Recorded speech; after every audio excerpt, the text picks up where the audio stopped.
Hello everyone, Jolene here from Bookworm Adventure Girl. Welcome back, and if you are new, thanks for checking out my channel. Please hit subscribe and stick around. Today I am doing another book haul revisit. I'm going to take a look back to my last book haul of 2020 and go over the books to see what I've read and what I have left to read.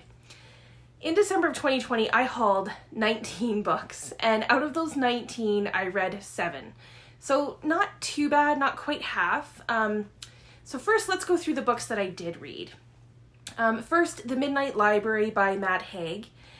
This was a book that got a lot of buzz when it first came out, and of course I loved the idea of this book, mostly because there's a library in it in the afterlife that allows the main character to see what her life would be like if she had made some other decisions. In some ways this is a sad book, but it's also hopeful in many ways, and it makes you think about what you value most in life. I also hauled Where the Crawdads Sing by Delia Owens.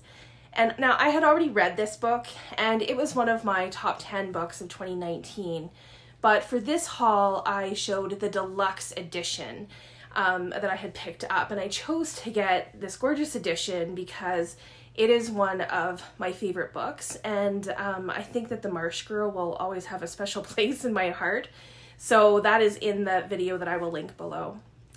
I also read my first Virginia Woolf from this haul, The Waves. This was a book that I appreciated more once I had finished it and reflected on it over time. I'm actually surprised at how much of the book has stayed with me. I also read Calypso by David Sedaris, which was a book club read, and if I remember correctly, I think I enjoyed this book more than others in the group. There were some of the stories, it's kind of made up of these little vignettes.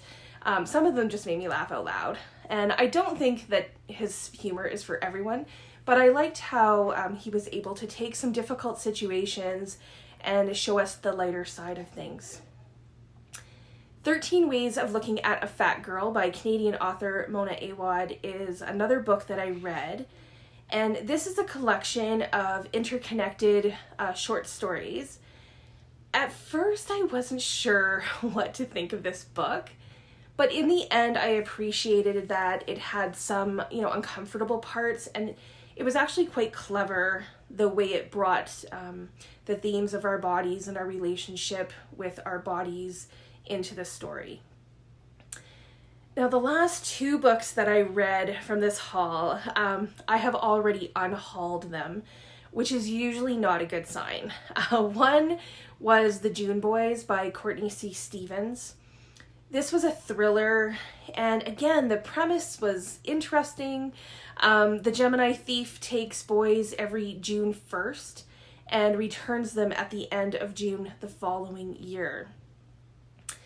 This book did not work for me. I remember the end chapter was kind of the final straw for me because it felt like an added on chapter, and it was very preachy. I remember being quite disappointed by this one. And the other book I was perhaps even more disappointed in was Talking Animals by Joni Murphy. All of the characters are animals who hold jobs in New York City. It had a lot going for it. There was great themes. The concept could have worked, but it didn't work for me, and I was very, very, very bored by it.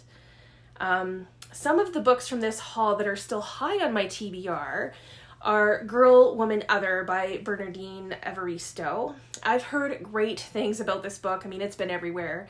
My book club read it, and I had started it for the book club discussion, but I ended up putting it aside. So when I have time, I will pick it up again because I think that I will really, really like it. The next 3 books are also really high on my list. And if you've been following my channel, at least for a little while, then you know that I have a very special place in my heart for Rwanda and the people of Rwanda. And I read a lot about the Rwandan genocide, especially during the 100 days of commemoration that begins in April. And I will probably wait to read these books in April of 2022. They are all by Scholastique Mukasonga. There's Cockroaches, which is about someone growing up as a Tutsi in Rwanda, and they are chosen to be the one who will survive by their family. So many families, could only afford to send one person away and save them, and they would choose this one family member kind of and put all their hope in them. The Barefoot Woman takes place pre-genocide and is about the author's mother. And then Our Lady of the Nile is also pre-genocide, and the story is about a school for girls and what happened within the school before the genocide took place. So these will be some of my Kwibuka reads during 2022. The final 8 books were still mostly all on my radar. 2 of them are by Nora Ephron. I had purchased a few Nora Ephron books, and one of them I read with my book club. But these 2 I haven't gotten to yet. One is Heartburn, which is about a marriage falling apart. And the second is called Wallflower at the Orgy, which is a collection of magazine articles. And I think that I will save these 2 for a time when I'm in need of something a little lighter. The Book of Night Women by Marlon James is also still on my radar. This book takes place at the end of the 18th century, and it's a bit of a coming-of-age story that's connected to the main character Lilith and a slave revolt. Lincoln in the Bardo by George Saunders is another one that is still high on my TBR. This story is based on the real life story of when Abraham Lincoln's son died and how he grieved. Jedora, New York by Isabelle Lafleche. I remember picking this up because we had watched Emily in Paris on Netflix, and this is supposed to be like that, except the reverse. Someone from Paris comes to New York, and I love New York. And the second season of Emily in Paris is coming out in a couple of weeks. So maybe that will be a catalyst for me to finally pick this up, and that's if I can find it. I also still want to read I Am, 17 Brushes with Death by Maggie O'Farrell. This is a memoir about the near-death experiences she believes that she's had in her lifetime. Annie Freeman's Fabulous Traveling Funeral by Chris Radish. This book keeps getting put aside, and I don't know why, because it sounds like it's going to be a fun adventure.